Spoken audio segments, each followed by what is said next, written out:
Bien, Buen día, doctora Mayer. ¿Cómo buen día. está?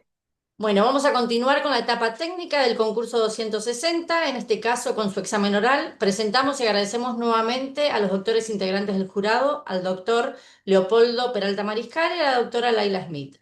Como usted sabe, doctora, va a tener 15 minutos para exponer el tema que ha elegido, va a aparecer el cronómetro y llegado a los 15 minutos tiene que ir redondeando su exposición. Luego los jurados le van a hacer las consultas que consideren pertinentes y bueno, ahí en el piso se encuentra la consejera Paz. La dejo con su examen oral y le deseo mucha suerte, doctora. Muchas gracias. Bueno, el tema que voy a dar es restitución internacional de menores como un mecanismo de cooperación internacional que tiene como fin principal lograr la restitución de los niños o adolescentes que fueran trasladados ilícitamente a un Estado, la pronta y segura restitución al estado de residencia habitual y hacer velar por el respeto de los derechos de custodia eh, de un Estado. Como características del proceso, bueno, no voy a empezar con la normativa. Eh, La normativa principal es los convenios de La Haya sobre efectos civiles de la sustracción internacional de menores de 1980 y la Convención Interamericana sobre restitución internacional de menores de 1989. Argentina también es parte de un convenio bilateral con Uruguay que es de 1981, no tiene tanto uso, pero tiene alguna particularidad. En el ámbito nacional, el Código Civil y Comercial, en el artículo 2642, dispone los principios generales de cooperación en materia de restitución internacional de menores, determinando que los jueces tienen que aplicar las convenciones en el ámbito de su vigencia y fuera del ámbito de su vigencia, eh, tienen que aplicar los principios y directivas de estos convenios y el interés superior del mismo. Si bien no hay una legislación procesal en el ámbito nacional, en el año 2016 la Corte Suprema de Justicia, en conjunto con el Ministerio Público de la Defensa y la Autoridad Central, emitieron un protocolo de actuación para la implementación de estos convenios en el ámbito nacional, que fue seguido por muchas provincias en sus legislaciones internas. En la provincia de Neuquén, en el año 2018, se dictó la ley 3134, que es la ley procesal que se utiliza para implementar estos convenios internacionales cuando los niños o adolescentes se encuentren retenidos dentro de la provincia de Neuquén.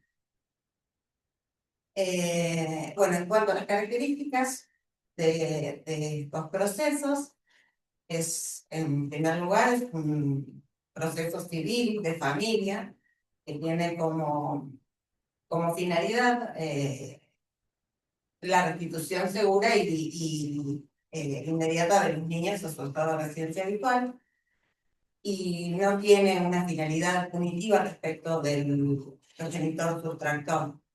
Eh, Como, bueno, en Argentina no está tipificado el delito de sustracción parental, que sí lo tienen tipificado algunos otros estados. Además, para que se implemente este proceso, los niños o adolescentes tienen que estar retenidos por alguna persona que tenga un vínculo parental, legal o afectivo con el menor, porque si estuviera retenido por un tercero, no se aplican estos convenios, sino los convenios de tráfico internacional de menores que son de índole penal.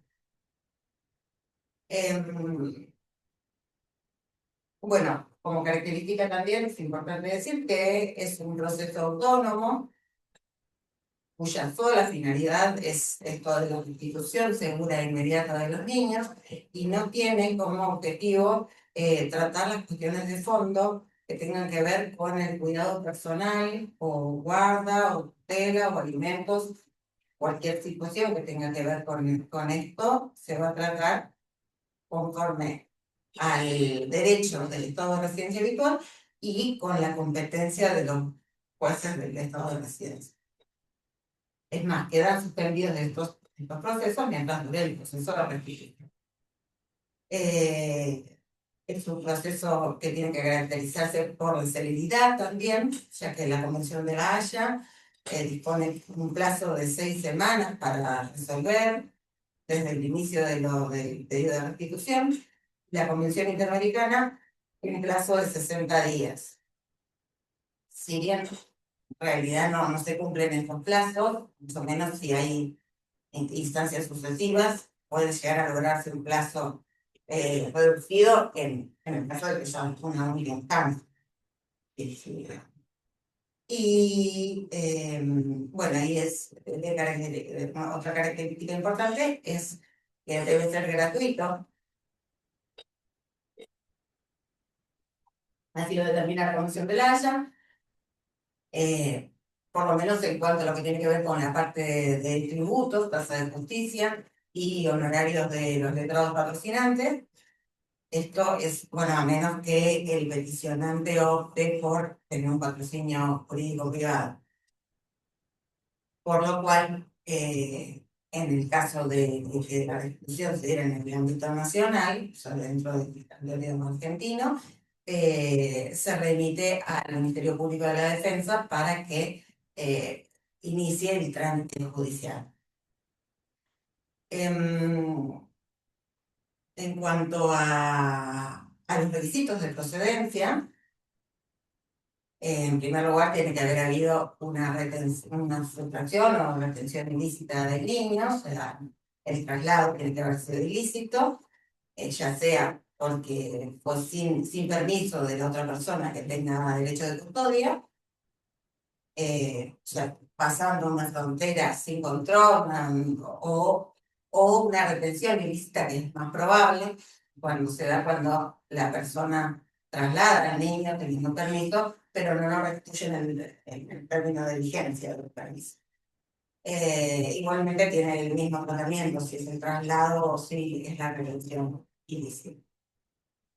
Tiene que estar legitimada la persona para iniciarlo. La legitimación se da a progenitor, guardador, tutor, cualquier persona, organismo o institución que sea titular del derecho de custodia. Y el derecho de custodia está especificado por los convenios como el derecho al cuidado del niño y el derecho a decidir sobre el lugar de residencia. Como es en cuanto a la edad, que es importante también como requisito para la procedencia de los convenios, tanto la de la Haya como la Convención Interamericana disponen que tiene que ser el menor, no haber cumplido 16 años de edad. En esto difieren del convenio bilateral argentino-cubano, que tiene una norma de envío y determina que va a ser hasta la mayoría de edad del adolescente, que es los 18 años de edad para el caso de ambos países, de Argentina y Uruguay. Y la temporalidad del pedido también como requisito, que los dos convenios determinan que tiene que estar solicitado antes de que expire el plazo de un año desde la retención o desde el traslado. La Convención Interamericana dispone que en caso de que no haya sido localizado el niño, el término se va a contar desde la localización. Igualmente, el plazo no es de caducidad automática, los estados están obligados de igual manera a ordenar la restitución, a menos que se acredite que el menor en este lapso se haya arraigado a su nuevo ambiente. En cuanto al proceso, está dividido en dos etapas. Hay una etapa administrativa y una etapa judicial. La etapa administrativa se da con intermedio de las autoridades centrales. Podría haber más estados intervinientes, pero por general, un estado, que es el de residencia habitual, va a ser la autoridad central requirente, un estado donde está el niño retenido, la autoridad central requerida. Por lo general, el actor, la persona peticionante, va a solicitar en su estado de residencia habitual a la autoridad central que gestione el trámite de restitución internacional. En ese estado se completa un formulario, se completa toda la documentación relativa a aprobar el estado de residencia, el vínculo con el actor, que el traslado ha sido ilícito, y una vez que se encuentra esta documentación completa, la autoridad central, la hora de mirar la autoridad central del estado requerido, junto con la normativa del estado de residencia que avale este derecho de custodia. Bueno, cuando se recibe el pedido de restitución, la autoridad central del estado requerido, en primer lugar, tiene que localizar al niño, si no estuviera localizado. En el caso de que fuera en Argentina, se hace por intermedio de Interpol. Y una vez localizado, hay una etapa como de tratativa de acuerdo amigable. Además, la autoridad central, que en caso de Argentina es la Cancillería, está autorizada como para tomar medidas o hacerlas tomar si fueran de índole judicial a fin de salvaguardar al niño de cualquier peligro y de evitar nuevos traslados. Bueno, si esta parte de iniciar la tratativa de acuerdo amigable y no se logra, remite al Ministerio Público de la Defensa del lugar donde se encuentra el niño para que inicie el trámite, la demanda de restitución. En el caso de que fuera un hotel, el defensor el público civil va a iniciar la demanda en la localidad donde se encuentre el niño, solicitando todas las medidas también que fueran necesarias para evitar nuevos traslados o riesgos al niño, junto con toda la documentación que fuera remitida por el legajo de la autoridad requirente. Si el juez interviniente le da trámite a la demanda, en el término de un día, emite el mandamiento de restitución que queda firme únicamente en el caso de que no se interpongan excepciones, que tiene 3 días el traslado de las dos convenciones disponen que las excepciones son restrictivas, taxativas y de interpretación restrictiva, y las excepciones son que no haya existido el derecho de custodia, que no tenga el actor no tenga el efectivo derecho de custodia, o haya autorizado el traslado. Esa es la primera excepción. La segunda excepción es que la situación configure un grave riesgo psíquico, físico o una situación intolerable del niño y que no pueda ser contrarrestado con los mecanismos, con las medidas de espejo o cualquier medida que pueda tomar el Estado que ordena la restitución para que se implemente en el estado de residencia habitual y evitar los riesgos. Como tercera excepción, se encuentra la oposición férrea del niño a ser restituido al estado de residencia habitual, que no tiene que ver con la cuestión de si quiere vivir bajo la guarda de tal o cual progenitor, sino con una cuestión de no ser restituido a este estado. Como quinta excepción, bueno, No pasa nada. es la de doble desarraigo, que se tiene que tener dos requisitos: que el pedido haya sido luego del plazo de un año de haber sido trasladado al niño y que en este caso se compruebe que se arraigó al menor al nuevo ambiente. Y la quinta excepción es que la restitución sea palmariamente contraria a los principios fundamentales del Estado requerido, o sea, los principios de derechos humanos, libertades fundamentales del Estado requerido. Por lo general, en primera o en segunda instancia, hay pedidos de restitución que son rechazados por la excepción de grave riesgo, mayormente, fundadas en situaciones de violencia de género, en violencia familiar o en abuso sexual, y es mucho más difícil que la Corte haga lugar a estas excepciones. La Corte por lo general restituye en base a esto de que es el principio de la Convención y que en todo caso, bueno, que se van a implementar todas las medidas para salvaguardar, ¿no?, los intereses del menor y que va a ser tramitado después en el estado de residencia habitual, todo el fondo. Bien, una pregunta nada más. La ley 3134, ¿habla de menor o incorpora De niño. niño, niña o adolescente? Niño, adolescente. Claro, que fue un poco la reforma introducida por el Claro, Código yo Civil. hablo de menor porque hablo de las convenciones. Las como convenciones siempre, siguen hablando de... Sí. Claro, son muy anteriores. Bien, no, eso quería más o menos. La ley provincial también habla de una posibilidad para autocomponerse y las partes... Sí, En este procedimiento que vos... en el procedimiento, cuando se interponen las excepciones, después el juez fija una audiencia, esta audiencia tiene que concurrir personalmente el demandado junto con el niño para ser oído. Sí. El juez puede designar al abogado del niño de oficio o por pedido del niño, bueno, que tenga edad y grado económico suficiente, y puede remitir a una etapa de mediación que no tiene que traspasar, con un máximo de 10 días. Exacto. Bueno, oye al niño, evalúa, bueno, puede determinar un plazo probatorio, los medios probatorios también son muy restrictivos. En el caso de que sea la excepción de interposición de grave riesgo, se puede proponer hasta 3 testigos por cada parte, se puede proponer una pericia psicológica de un perito únicamente, que tiene un plazo también excesivo de 3 días para dictaminar. Bueno, toda la documentación va con la demanda y con la contestación de demanda y las excepciones. O con el pedido de ejecución. Sí. Claro.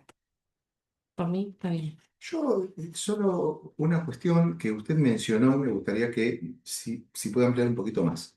El caso de oposición férrea del menor. Supongamos una hipótesis, no sé, se ha decidido en la justicia de Paraguay que el niño tiene que vivir con la madre en Paraguay y el padre vive en Argentina, el niño quiere vivir en Argentina, el padre va a visitar al chico a Paraguay y le dice, papá, yo quiero ir con vos, por favor, cruzame en una balsa, en un bote, en lo que sea, pero llévame con vos, quiero ir con vos y no quiero volver. Tiene 15 años el chico. Hacen eso, se trasladan en un bote, en una balsa, en lo que sea, no los ven, están en Argentina y se inicia el proceso de restitución. Se dan todos los requisitos para la restitución, excepto que tenemos este tema, la oposición férrea del menor, quien detalla y le explica al juez cómo fueron las cosas. Yo le pedí a mi papá que me traiga, hasta averigüé cómo conseguir una balsa. ¿Cómo se resuelve? Y esto va a depender del criterio del juez. Yo creo que un chico de 15 años y que tenga una oposición realmente a ser restituido, no quiere ir con la madre o no quiere ir a Paraguay. No quiere volver a Argentina. O sea, No, está en Ya está en Argentina, Argentina, no quiere volver. no quiere volver a Paraguay. O sea, yo creo, o sea, mi postura sería que el niño no tiene que volver, porque además estamos hablando de un adolescente que es grande, que no tiene 4, que no está... ¿Y qué principio fundamenta eso, el Código Civil y Comercial? Esto que estás diciendo. el interés superior del niño. Y esto de Y la el edad principio de la autoridad progresiva. capaz progresiva. De la capacidad progresiva. sí, la cuestión es hasta dónde muy opinable, ¿eh? Sí, sí.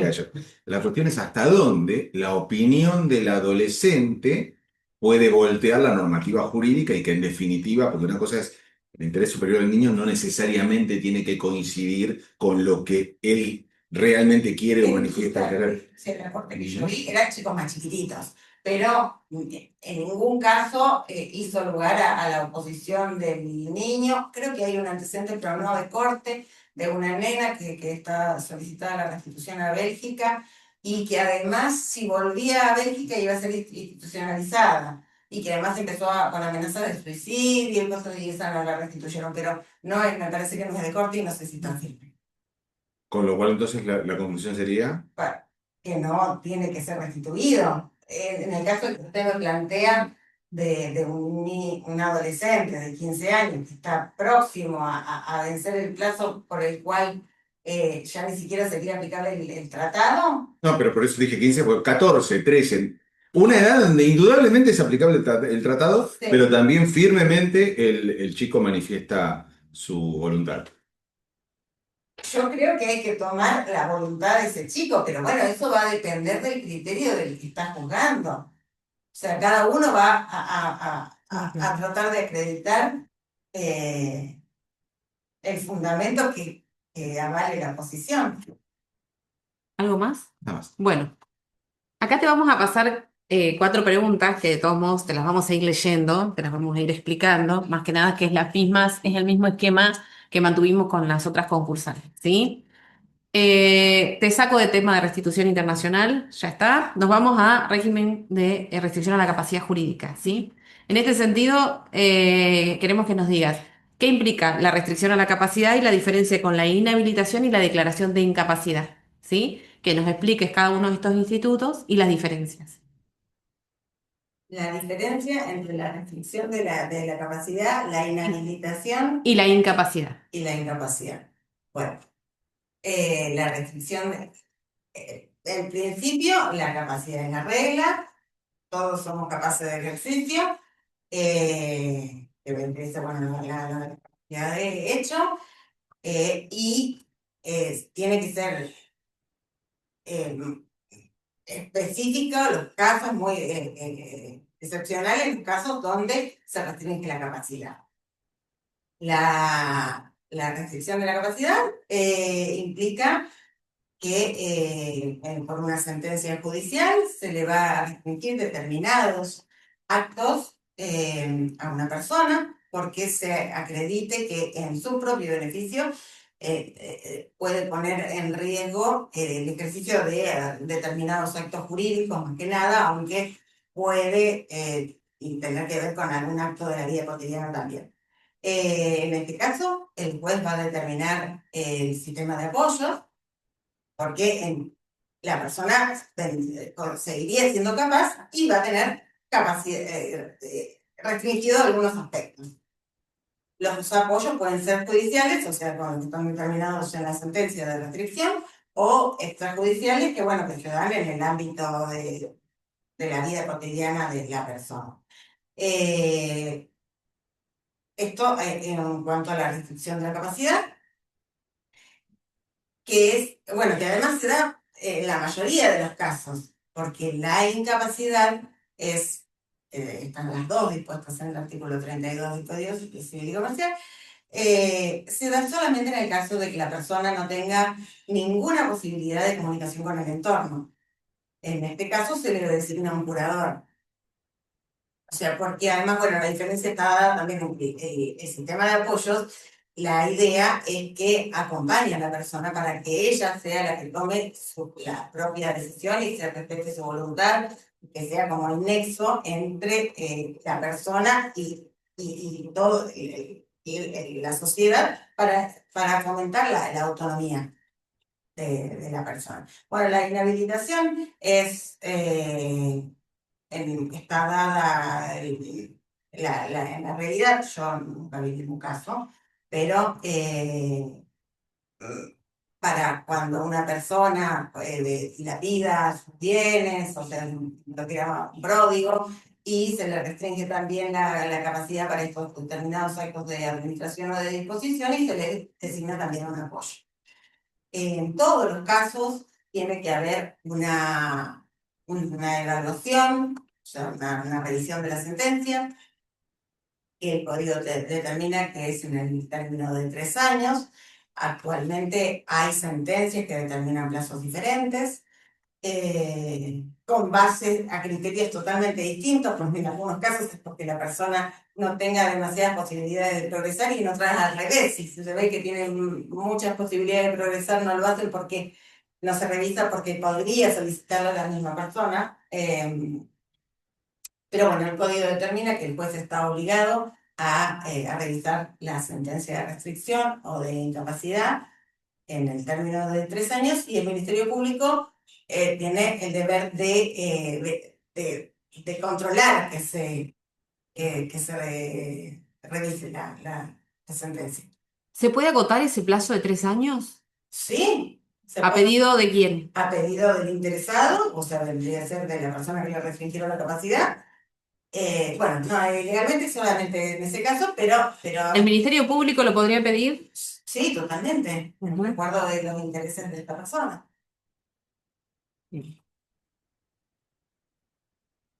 ¿Alguna pregunta de este tema? No. Bien, pasamos a otro tema, Ajá. totalmente distinto. Y no viene El acá tema, no nada. importa, no importa, yo te los leo. Si querés léelo, pero si no, yo te los voy leyendo. Te paso a otro tema que es alimentos, ¿sí? ¿Cómo hace el juez para asegurar el cumplimiento de una prestación alimentaria? ¿Sí? Tenés una sentencia firme Ujú. y el alimentante es renuente al cumplimiento de la prestación alimentaria. Sí. ¿Sí? ¿Qué medidas tiene el juez para poder asegurar eso? No estamos hablando de un alimentante con empleo registrado, ¿no? Sino aquellos que tienen trabajo informal o trabajan de manera Sí, sin registrar, digamos. sí. ¿Qué, qué nos podés decir? Código Civil en el artículo 552 determina que el juez puede implementar todo tipo de medidas a fin de constreñir al alimentante renuente al cumplimiento de la prestación alimentaria. En este sentido, como primera medida, se inscribe al deudor alimentario en el registro de deudores alimentarios morosos.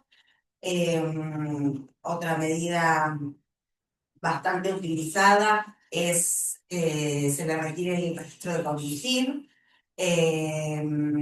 que se oficien migraciones a fin de que no pueda salir del país. Y ustedes tienen ahí en San Martín tienen cerca la frontera. Claro. Sí, sí, bueno, y Sería una medida. sí, sí, se usa bastante esa. Sí. Hay juzgados que han impuesto medidas como el arresto los fines de semana, pero bueno, son muy discutibles. Eh, Previo a eso, digamos, entre las que nos dijiste está bien y alguna más que se te ocurra. a ver, el registro de conducibles Sí. regística, el registro de deudores alimentarios morosos.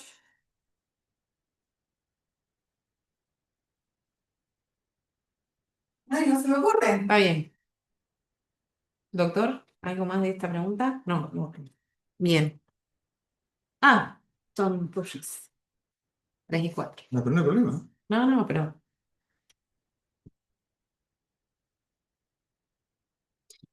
Bien. La tercera pregunta sería la siguiente.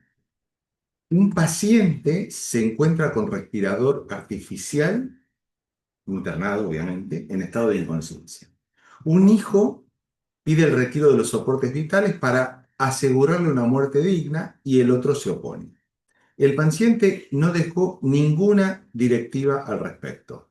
¿Qué dictamen emitiría usted como Ministerio Público si le toca este caso? ¡Ay, qué difícil! No tengo ningún dato como para evaluar cuál podría haber sido el... Tranquila. Si querés podés leerlo, ubicarlo normativamente. ¿Datos fácticos? Claro, porque si no dijo ninguna directiva. Tengo dos hijos con intereses contrapuestos Y te llega para dictaminar. y me llega para dictaminar. Necesitaría también saber un poco el dictamen de los médicos, por lo menos para evaluar si realmente esta persona está sufriendo, ponerle como en el caso 10, y además está hace 20 años ahí conectado, porque no tengo ningún dato como para Supongamos que evaluar. se pide esa opinión médica, se solicita, no está hace 20 años la persona, está hace un tiempo, no sé, un mes, 2 meses, 20 días. No me parece que sea tan relevante esto, pero claramente no está hace 20 años. Y el dictamen médico dice que, de acuerdo al estado actual de la ciencia, no hay posibilidades razonables de esperar que la persona pueda recuperar su capacidad de respiración normal, con lo cual, en principio, para vivir debería seguir asistida mecánicamente. Bueno, si no tengo ningún dato más y no tengo ningún dato que me haga pensar que la persona está sufriendo, no dictaminaría a favor del retiro de los soportes. Si está hace un mes, si no hay ningún otro dato que está, pongámosle, que me demuestre que la personalidad de la persona hubiera preferido otro tipo de final en su vida. No tengo nada, tengo dos hijos con cada uno el mismo derecho a solicitar algo. No tengo ningún dato que me implique que la persona está realmente pasándola mal en este momento, aunque es importante esto de que los médicos no visualicen una mejoría, pero si esto no implica un sufrimiento, yo no dictaminaría a favor del retiro de los soportes. La pregunta sería si esto está previsto en el código o en alguna normativa. ¿Cómo está regulada esta cuestión? Está previsto en la ley de los derechos del paciente y está previsto en la ley de trasplante que determina que las personas, las familiares pueden, ahí está previsto hasta el orden del parentesco en lo que pueden solicitar el retiro de los soportes o tratar de acreditar cuál hubiera sido la preferencia de la persona, que es lo importante en todo caso. Pero eso más bien para trasplantes, ¿no? No, pero se usó en el caso 10, usaron esa misma, que es un caso neuquino, que llegó a la Corte Suprema con una persona que estuvo conectada 20 años, creo que fue, Sí. Con ninguna expectativa de superación y que toda la familia y todos los dictámenes médicos decían que querían, no había ni siquiera nada contencioso acá, todo era para el retiro y sin embargo el lugar donde estaba internado no quería y el ministerio seguía también oponiéndose al retiro de los soportes y llegó a la Corte Suprema, aunque el Superior Tribunal de Justicia había hecho lugar al retiro de los soportes. ¿Y el Código Civil y Comercial prevé algo? No, porque el consentimiento informado me dijiste que no estaba. Yo no dije eso. No, me dijiste que no. Ah, no. Que no estaba el consentimiento informado de la persona, Sí. pero sí que está el consentimiento informado en el Código Civil y Comercial. Sí. Sí, también pero en este caso me decís que tiene dos hijos, los dos hijos tienen el mismo derecho, uno opina una cosa, otro opina otra cosa. Y yo no soy patrocinante de ninguno, soy ministerio. Si yo no veo que la persona esté padeciendo y está hace tan poco tiempo, mi dictamen no sería favorable al retiro del soporte.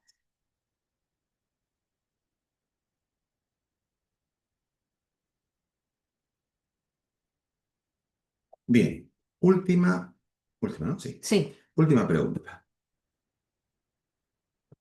Se presenta espontáneamente en su defensoría una persona a quien la noche anterior sacaron de su casa a punta de pistola. Usted le pregunta si es dueño del inmueble del que lo sacaron y la persona contesta que no, que la casa estaba abandonada, que ingresó hace 5 años, que la arregló y que vive allí desde entonces sin que nadie le objetara nada. ¿Hay alguna acción que podría encarar su asistido patrocinado por usted para intentar recuperar el inmueble? Expláyese al respecto.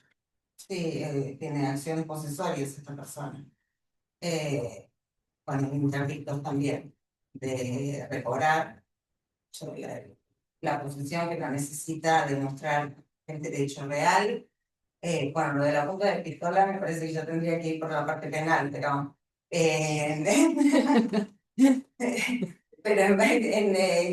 el proceso a entablar sería una acción posesoria. O sea, la idea es demostrar la posesión y poder ir aún hasta contra el propio titular del derecho real, que por vías de hecho lo hubiera desposeído. Con esta acción tramita por juicio sumario tienen un plazo de un año para interponer.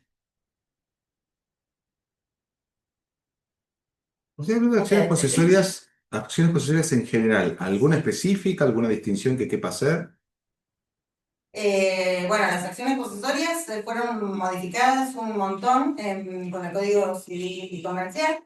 Antes había como diferentes juegos, habían acciones posesorias propiamente dichas que protegían la posesión y no la tenencia de poseedores que tuvieran más de un año en la posesión y que no hubiera sido posesión viciosa, y acciones policiales que eran las que tenían los poseedores viciosos o tenedores, con un poco más restringidas. Bueno, y también existían los interdictos que siguen estando. El- con el Código Civil y Comercial se modifica, solamente quedan dos, la de mantener la posesión y la de recobrar la posesión, que son para poseedores y tenedores, y no hace distinción si es vicioso o no vicioso. Y en este caso, ¿cuál de ellas cuadraría? Está no vicioso porque No, la no, punta de pistola es, digamos, entre la de mantener y la de recobrar, la de recobrar. evidentemente. ¿Y qué relación, cómo? Porque los interdictos fueron regulados, ya que veo que usted maneja muy bien el tema, está muy bien todo lo que explicó del código anterior. Los interdictos estaban regulados después del código de Vélez, los códigos procesales los regularon, pero ahora la modificación hace que la legislación sustantiva sea posterior a esos interdictos que quedaron ahí. Sí. ¿Cómo quedó la cuestión de los interdictos actualmente? Y los interdictos, yo no sé si alguien los puede seguir usando porque bueno, tiene trámites sumarísimos, podría venirle bien a alguien. Pero también tiene plazo de un año, no le veo beneficio el de recobrar, creo que era como imposible todo porque no tenía que tener título,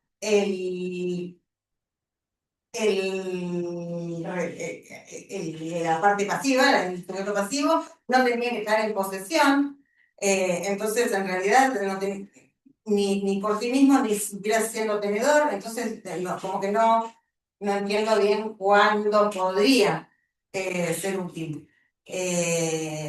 Igualmente ya la doctrina antes discrepaba si los interdictos eran el procedimiento de las acciones posesorias o eran autónomos. Perfecto, ya está.